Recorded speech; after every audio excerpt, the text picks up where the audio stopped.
Welcome to future with SSC classes. जैसा कि आप लोगों को पता होगा कि मैं डेली 12 बजे आपके लिए एसएससी जीडी की क्लास लाती रहती हूँ, और अगर आप लोग एसएससी सीजीएल या सीएचएसएल की तैयारी कर रहे हैं तो सीजीएल की प्लेलिस्ट देख सकते हैं। चलिए देखते हैं आज का क्वेश्चन। निम्नलिखित में से किस त्योहार में जल्लीकट्टू एक विशेषता है? Jallikattu is a feature of which of the following festivals? A Onam, B Vishu, C Bihu, D Pongal. इसका सही जवाब है पोंगल। जल्लीकट्टू के बारे में और कुछ बातें। पोंगल तमिलनाडु में मनाया जाने वाला एक प्रमुख फसल उत्सव है। यह त्योहार सूर्य देवता को समर्पित है और फसल काटने के मौसम के अंत का प्रतीक है। पोंगल में विभिन्न रीति रिवाज, दावतें और सांस्कृतिक गतिविधियां शामिल होती है। चलते हैं अगले क्वेश्चन पे। ब्राजील की मुद्रा का नाम क्या है? What is the name of the currency of Brazil? A. Brasiliai ringgit, B. Brasiliai real, C. Brasiliai rand, D. Brasiliai peso। इसका सही जवाब है ब्राजीलियन रियल। ब्राजीलियन रियल के बारे में और कुछ बातें। ब्राज़ील की मुद्रा का नाम ब्राजीलियन रियल है। इसका मुद्रा चिन्ह आ डॉलर है और ISO कोड BRL है। ब्राज़ील में किसी भी तरह के लेनदेन के लिए ब्राजीलियन रियल ही स्वीकार्य एकमात्र मुद्रा है। 100 सेंटावो में एक ब्राजीलियन रियल होता है। चलते हैं अगले क्वेश्चन पे। संगफाओ आदिवासी नृत्य निम्नलिखित में से किस राज्य में किया जाता है? Sangphao tribal dance is performed in which of the following states? A. Gujarat, B. Rajasthan, C. Paschim Bengal, D. Nagaland. इसका सही जवाब है नागालैंड। संगफाओ आदिवासी नृत्य नागालैंड के मूल निवासी नागाओं द्वारा किया जाने वाला एक पारंपरिक नृत्य है। यह नृत्य त्योहारों और खास मौक़ों पर किया जाता है।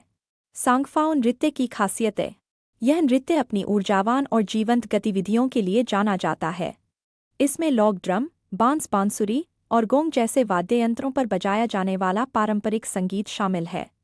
चलते हैं अगले क्वेश्चन पे। निम्नलिखित में से कौन भरतनाट्यम का प्रसिद्ध उन्नायक प्रोपोनेंट थे? Who among the following is a famous promoter of Bharatanatyam? A. Kalavati Devi, B. Kumkum Mohanty, C. Rukmini Devi Arundale, D. Sunanda Nair. इसका सही जवाब है रुक्मिणी देवी अरुंडेल। रुक्मिणी देवी अरुंडेल के बारे में और कुछ बातें। रुक्मिणी देवी अरुंडेल भरतनाट्यम से जुड़ी थी। रुक्मिणी देवी अरुंडेल एक प्रसिद्ध भारतीय नृत्यांगना और कोरियोग्राफर थी। उन्होंने भरतनाट्यम में भक्तिभाव भरा और नृत्य की एक अपनी परंपरा शुरू की। उन्हें कला के क्षेत्र में 1956 में पद्म भूषण से सम्मानित किया गया था। उन्हें 1967 में संगीत नाटक अकादमी फेलोशिप से सम्मानित किया गया था।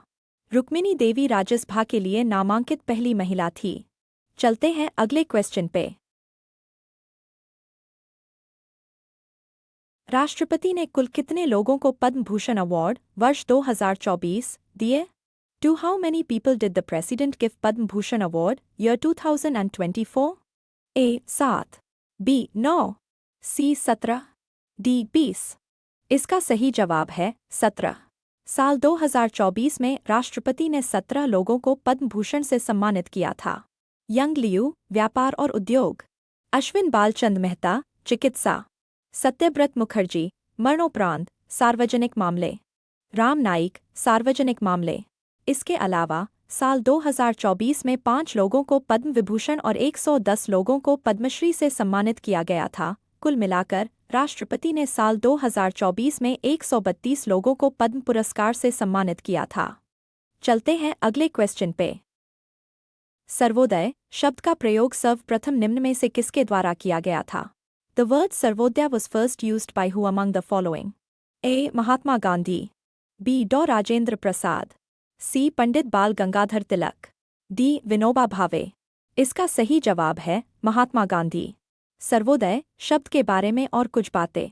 सर्वोदय शब्द का प्रयोग सबसे पहले महात्मा गांधी ने किया था। महात्मा गांधी ने साल 1908 में जॉन रस्किन की किताब अनटू दिस लास्ट के अनुवाद में सर्वोदय शब्द का इस्तेमाल किया था। गांधी जी ने अपने राजनीतिक दर्शन के लिए इस शब्द का इस्तेमाल किया था। गांधी जी के मुताबिक व्यक्ति का कल्याण समाज के कल्याण में निहित है।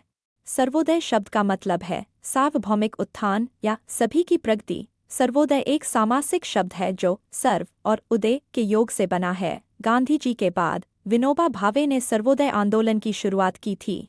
विनोबा भावे को गांधी जी का आध्यात्मिक उत्तराधिकारी माना जाता है। विनोबा भावे ने गांधी जी के आदर्शों के प्रचार के लिए सर्वोदय समाज की स्थापना की थी। चलते हैं अगले क्वेश्चन पे। नवरात्रि का त्योहार किस हिंदू देवी के सम्मान में मनाया जाता है? The festival of Navratri is celebrated in honour of which Hindu goddess?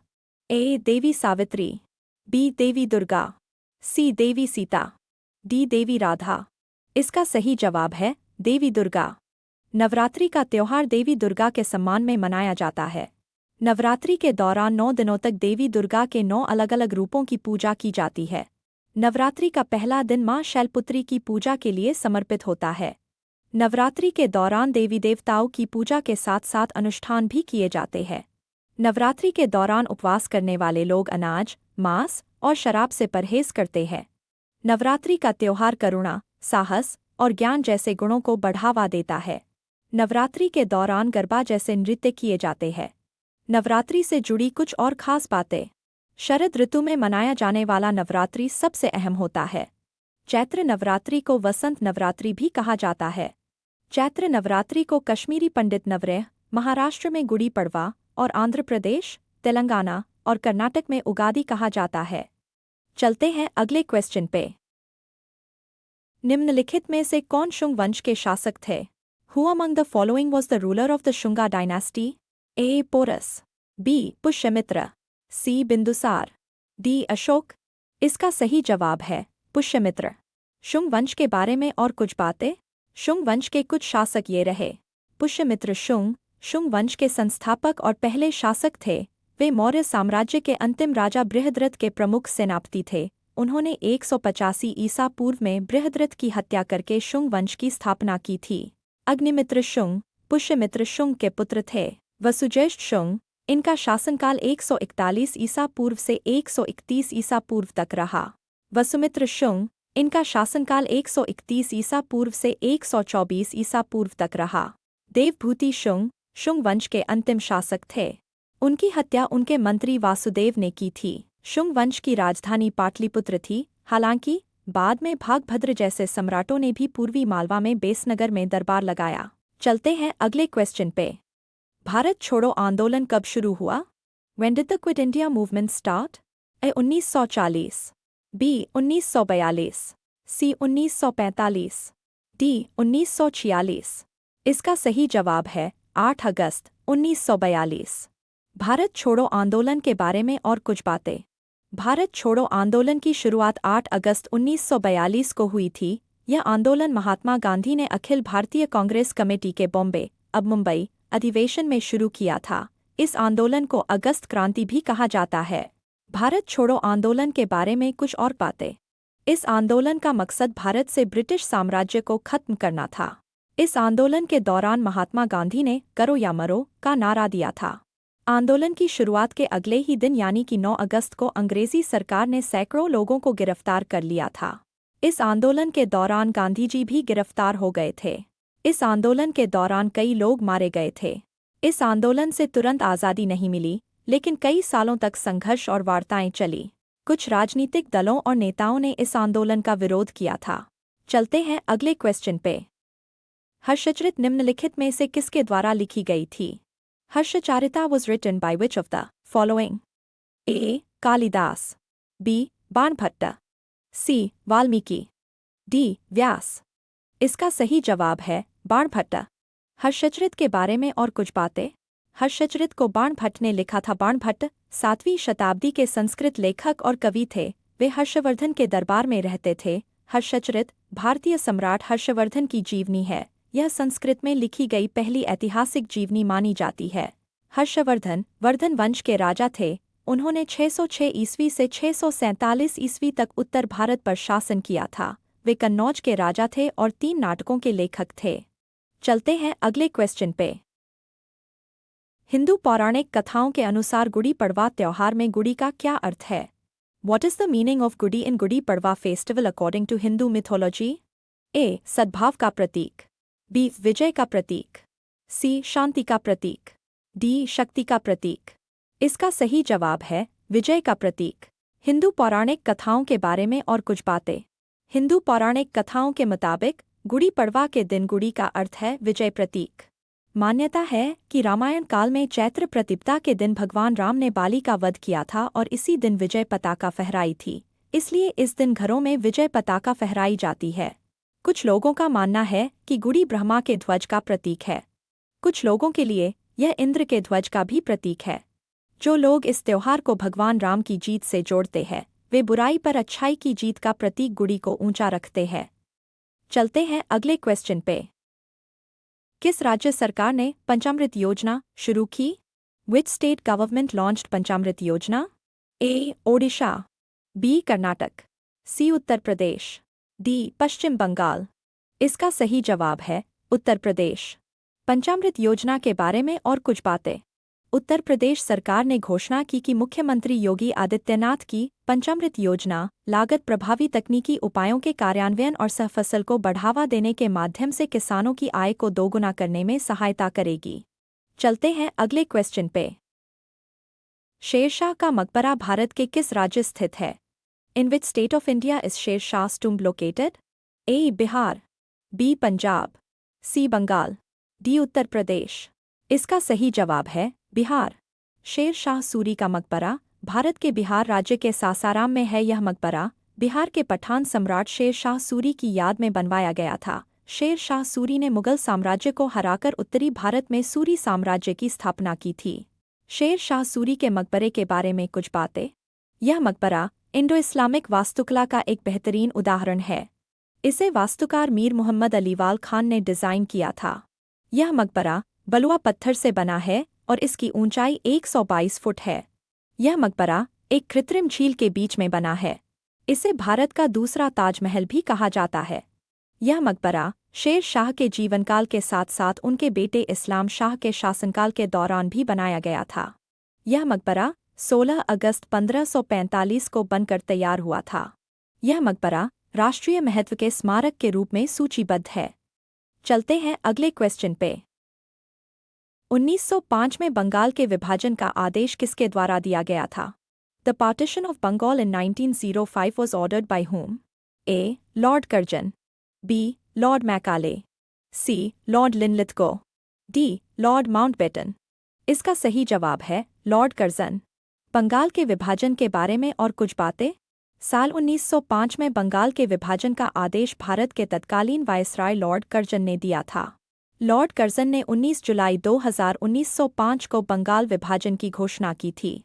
इसे 16 अक्टूबर 1905 को लागू किया गया था। इस विभाजन के तहत हिंदुओं के लिए पश्चिम बंगाल और मुसलमानों के लिए पूर्वी बंगाल बनाया गया था। चलते हैं अगले क्वेश्चन पे। झील एशिया की सबसे बड़ी ताज़े पानी की झीलों में से एक है। Lake is one of the largest fresh water lakes in Asia. A. Wular झील, B. Chilika, C. Sambhar, D. Vembanad. इसका सही जवाब है वुलर झील। वुलर झील एशिया की सबसे बड़ी ताज़े पानी की झील है। यह जम्मू और कश्मीर में स्थित है, जो भारत में स्थित है। चलते हैं अगले क्वेश्चन पे। सरोजा वैद्यनाथन को में शास्त्रीय नृत्य के लिए कालिदास सम्मान प्राप्त हुआ। सरोजा वैद्यनाथन रिसीव्ड द कालिदास सम्मान फॉर क्लासिकल डांस इन ए. 2009 से 10, बी. 2020 से 21, सी. 2001 से 2, डी. 2002 से 3। इसका सही जवाब है 2009 से 10। सरोजा वैद्यनाथन के बारे में और कुछ बातें। सरोजा वैद्यनाथन को साल 2009 से 10 में शास्त्रीय नृत्य के लिए कालिदास सम्मान मिला था। कालिदास सम्मान मध्य प्रदेश सरकार द्वारा कला, संस्कृति और साहित्य के क्षेत्र में योगदान देने वाले लोगों को हर साल दिया जाने वाला पुरस्कार है। यह पुरस्कार प्राचीन भारत के शास्त्रीय संस्कृत के लेखक कालिदास के नाम पर दिया जाता है। चलते हैं अगले क्वेश्चन पे। भारत पाकिस्तान से कितने किलोमीटर का सीमा साझा करता है? How many kilometres of border does India share with Pakistan? A. 3,309 kilometre, B. 3,323 kilometre, C. 2,928 kilometre, D. 3,102 kilometre. इसका सही जवाब है 3,323 किलोमीटर। भारत और पाकिस्तान के बीच सीमा की लंबाई 3,323 किलोमीटर है। भारत पाकिस्तान सीमा को अंतर्राष्ट्रीय सीमा (IB) के नाम से भी जाना जाता है। भारत और पाकिस्तान को अलग करने वाली रेखा को रेड क्लिफ रेखा के नाम से जाना जाता है। भारत और पाकिस्तान की सीमा उत्तर में जम्मू कश्मीर से लेकर भारत में गुजरात और पाकिस्तान में सिंध प्रांत के बीच 0 पॉइंट तक फैली हुई है। भारत के 4 राज्य पाकिस्तान से सीमा साझा करते हैं। Punjab 547 kilometre, Rajasthan 1035 kilometre, Gujarat 512 kilometre, Jammu और कश्मीर 1216 किलोमीटर। भारत सरकार ने 2024 तक पाकिस्तान के साथ सीमा के 2064 किलोमीटर पर बाड़ लगा दी है। बाकी 916 किलोमीटर पर भौतिक और गैर भौतिक बाधाएं लगाई गई है। घने जंगल, ऊबड़-खाबड़ पहाड़, नदी और दलदली क्षेत्रों की वजह से पूरी सीमा पर बाड़ लगाना संभव नहीं है। चलते हैं अगले क्वेश्चन पे। रानप्पा नृत्य किस राज्य से है? Ranappa dance is from which state?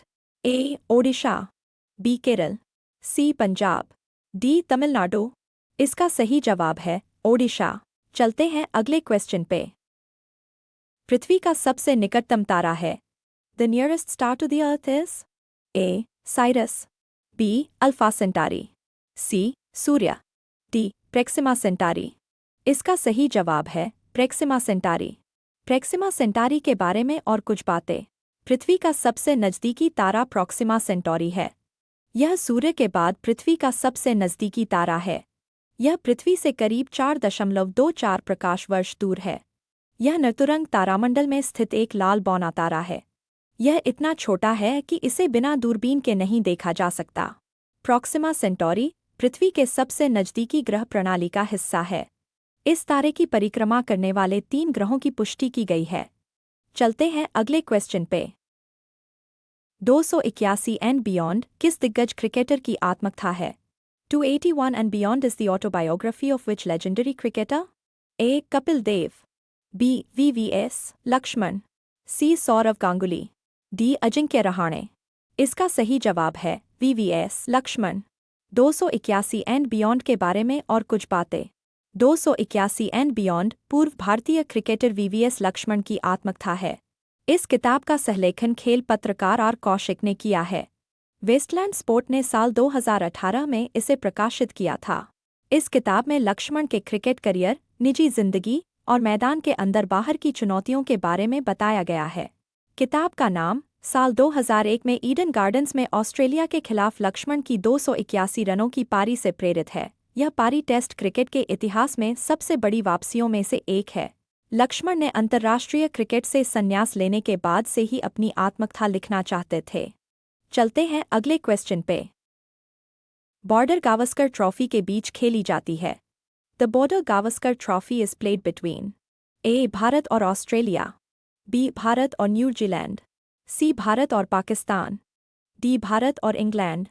इसका सही जवाब है भारत और ऑस्ट्रेलिया। बॉर्डर गावस्कर ट्रॉफी के बारे में और कुछ बातें। बॉर्डर गावस्कर ट्रॉफी भारत और ऑस्ट्रेलिया के बीच खेली जाने वाली टेस्ट क्रिकेट मैचों की सीरीज है। इसका नाम पूर्व ऑस्ट्रेलियाई कप्तान एलन बॉर्डर और भारतीय कप्तान सुनील गावस्कर के नाम पर रखा गया है। इसकी शुरुआत साल 1996 में हुई थी। अब तक भारत और ऑस्ट्रेलिया के बीच 16 बार बॉर्डर गावस्कर ट्रॉफी खेली जा चुकी है। इन 16 सीरीज में भारत ने 10 बार और ऑस्ट्रेलिया ने 5 बार जीत दर्ज की है। एक सीरीज ड्रॉ पर खत्म हुई थी। लगातार पिछली 4 सीरीज में भारत जीत दर्ज करता आ रहा है। मार्च 2023 तक भारत ने 2023 श्रृंखला में ऑस्ट्रेलिया को 2-1 से हराकर ट्रॉफी बरकरार रखी थी। चलते हैं अगले क्वेश्चन पे। भारत और किस देश के बीच सैन्य अभ्यास डेजर्ट साइक्लोन 2024 का आयोजन किया गया है? Military exercise Desert Cyclone 2024 has been organized between India and which country? A. Thailand, B. UAE, C. Bangladesh, D. Sri Lanka। इसका सही जवाब है UAE। सैन्य अभ्यास डेजर्ट साइक्लोन 2024 के बारे में और कुछ बातें। भारत और संयुक्त अरब अमीरात UAE के बीच संयुक्त सैन्य अभ्यास डेजर्ट साइक्लोन 2024 का आयोजन 2 जनवरी से 15 जनवरी 2024 तक राजस्थान में किया गया था। इस अभ्यास का मकसद शहरी परिचालन में बेहतरीन तरीकों को सीखना और साझा करना था। इससे दोनों देशों के बीच अंतरसंचालनीयता बढ़ेगी। भारत और UAE के बीच मजबूत दोस्ती का रिश्ता है। दोनों देशों के बीच सांस्कृतिक, धार्मिक और आर्थिक संबंध सदियों पुराने हैं। चलते हैं अगले क्वेश्चन पे। निम्नलिखित में से कौन सा राज्य बटा केंद्र शासित प्रदेश भारत के अपर्याप्त वर्षा वाले क्षेत्रों में शामिल है? Which of the following states union territories is included in the rainfall deficient areas of India? A. Ladakh, B. Meghalaya, C. Haryana, D. Andaman एवं निकोबार द्वीप समूह। इसका सही जवाब है लद्दाख। लद्दाख के बारे में और कुछ बातें। लद्दाख भारत के अपर्याप्त वर्षा वाले क्षेत्रों में शामिल है। यह एक ठंडा रेगिस्तान है और यहाँ सालाना 100 मिलीमीटर से भी कम बारिश होती है। भारत में बारिश के बारे में कुछ और जानकारी। दिल्ली में मानसून के मौसम में औसतन 800 मिलीमीटर बारिश होती है। मेघालय के मौसिनराम में दुनिया में सबसे ज्यादा बारिश होती है। कश्मीर में सर्दियों के दौरान पश्चिमी विक्षोभों की वजह से बारिश होती है। उत्तर पूर्वी मानसून, जिसे लौटते हुए मानसून भी कहा जाता है, अक्टूबर और नवंबर के दौरान तमिलनाडु, पुडुचेरी और कराईकल में बारिश लाता है। चलते हैं अगले क्वेश्चन पे। इनमें से कौन सा आनंद नीलकांतन के पहले उपन्यास का शीर्षक है? Which of the following is the title of Anand Neelakantan's first novel? A. Kadambari, B. Satya ke Prayog, C. The immortals of Meluha, D. Asur the tale of the vanquished. इसका सही जवाब है Asur the tale of the vanquished. Anand Neelakantan के बारे में और कुछ बातें। आनंद नीलकांतन के पहले उपन्यास का शीर्षक असुर टेल ऑफ द वैनक्विश्ड है। यह साल 2012 में प्रकाशित हुआ था। यह किताब भारतीय महाकाव्य रामायण पर आधारित है, जिसे रावण के दृष्टिकोण से बताया गया है। इस किताब ने लोकप्रियता हासिल की और बेस्ट सेलर बनी। अमेजन बुक्स के संपादकों ने इसे जीवन भर में पढ़ी जाने वाली 100 भारतीय लेखकों की किताबों की सूची में शामिल किया था। आनंद नीलकांतन एक भारतीय लेखक, स्तंभकार, पटकथा लेखक और सार्वजनिक वक्ता है। वे पौराणिक कथाओं के लिए जाने जाते हैं। उन्होंने अंग्रेजी में 8 और मलयालम में एक किताब लिखी है। उनकी कुछ और किताबें ये रहीं: Ajay, roll of the dice, Ajay, rise of Kali, Vanara, the legend of Bali, Sugriv और तारा, काली का उदय, दुर्योधन की महाभारत। चलते हैं अगले क्वेश्चन पे। निम्नलिखित में से कौन सी नेपाल की सबसे लंबी नदी है? Which of the following is the longest river of Nepal? A. Krishna, B. Ganga, C. Godavari, D. Karnali. इसका सही जवाब है करनाली। करनाली के बारे में और कुछ बातें। करनाली नेपाल की सबसे लंबी नदी है। यह मध्य पश्चिमी और सुदूर पश्चिमी नेपाल से निकलती है। इसकी लंबाई 507 किलोमीटर है। यह 50,000 वर्ग किलोमीटर जलग्रहण क्षेत्र को कवर करती है। भारत में इसे घाघरा के नाम से जाना जाता है। यह उत्तर से दक्षिण की ओर बहती हुई गहरी घाटियों के माध्यम से भारतीय राज्य उत्तर प्रदेश तक जाती है, जहां यह गंगा से मिलती है। यह मानसरोवर झील के पास तिब्बती पठार पर उत्पन्न होने वाली एक 12मासी अंतरसीमा नदी है। चलते हैं अगले क्वेश्चन पे। सिंधु घाटी की सभ्यता के लोगों का मुख्य व्यवसाय क्या था? What was the main occupation of the people of Indus Valley Civilization? A. व्यापार, B. पशुपालन, C. शिकार, D. कृषि। इसका सही जवाब है कृषि। सिंधु घाटी के बारे में और कुछ बातें। सिंधु घाटी सभ्यता के लोगों का मुख्य व्यवसाय कृषि था। इसके अलावा पशुपालन और व्यापार भी इस सभ्यता के आर्थिक जीवन के अहम हिस्से थे। कृषि सिंधु घाटी के लोग गेहूं, जौ, चावल, खजूर, सरसों और कपास जैसी कई तरह की फसलें उगाते थे। वे कपास की खेती करने वाले पहले लोग थे। चलते हैं अगले क्वेश्चन पे। अदिति मंगलदास के शास्त्रीय भारतीय नृत्य रूप में एक प्रमुख नृत्यांगना और कोरियोग्राफर है। Aditi Mangaldas is a leading dancer and choreographer in the classical Indian dance form of A. Kathak, B. Kathakali, C. Kuchipudi, D. Bharatanatyam. इसका सही जवाब है कथक। अदिति मंगलदास के बारे में और कुछ बातें। अदिति मंगलदास जन्म 1960 एक कथक नृत्यांगना और कोरियोग्राफर हैं, जो अपने शास्त्रीय कथक के साथ साथ कथक पर आधारित समकालीन नृत्य के लिए जानी जाती हैं। मंगलदास को भारत के साथ साथ दुनिया भर में कथक के क्षेत्र में अग्रणी नर्तकियों में से एक माना जाता है। चलते हैं अगले क्वेश्चन पे। निम्नलिखित में से कौन सा उपन्यास आर के नारायण द्वारा लिखा गया है और इसी नाम से हिंदी फिल्म में भी रूपांतरित किया गया है? Which of the following novels is written by R. K. Narayan and has also been adapted into a Hindi film by the same name? A. Hello, B. Devdas, C. The Guide, D. Three Idiots। इसका सही जवाब है दी guide. Are के नारायण के बारे में और कुछ बातें। आर के नारायण द्वारा लिखा गया उपन्यास द गाइड इसी नाम से हिंदी फिल्म में भी रूपांतरित किया गया है। द गाइड उपन्यास भारतीय लेखक आर के नारायण द्वारा लिखा गया है। यह उपन्यास 1958 में प्रकाशित हुआ था। इस उपन्यास में एक टूर गाइड के आध्यात्मिक मार्गदर्शक बनने की यात्रा की कहानी है। यह उपन्यास 1960 में साहित्य अकादमी पुरस्कार से सम्मानित हुआ था। साल 1965 में आई फिल्म गाइड इसी उपन्यास पर आधारित है। इस फिल्म में देव आनंद और वहीदा रहमान ने काम किया था। आर के नारायण के कुछ और उपन्यास Swami and friends, a tiger for Malgudi, the maneater of Malgudi, the vendor of sweets. चलते हैं अगले क्वेश्चन पे। भारत के पश्चिमी तटों पर गर्मियों के दौरान होने वाली भारी वर्षा के पीछे मुख्य कारण क्या है? What is the main reason behind the heavy rainfall during summer on the western coast of India? A. पश्चिमी घाट, B. सिंधु नदी, C. पूर्वी घाट, D. पूर्वी हवाएं। इसका सही जवाब है पश्चिमी घाट। पश्चिमी घाट के बारे में और कुछ बातें। पश्चिमी घाट की ढलानें बारिश करने वाली हवाओं को रोकती है, जिससे यहाँ भारी बारिश होती है। अरब सागर से आने वाली हवाएं पश्चिमी घाट की ढलानों पर 900 से 1200 मीटर की ऊंचाई तक उठती है और ठंडी हो जाती है।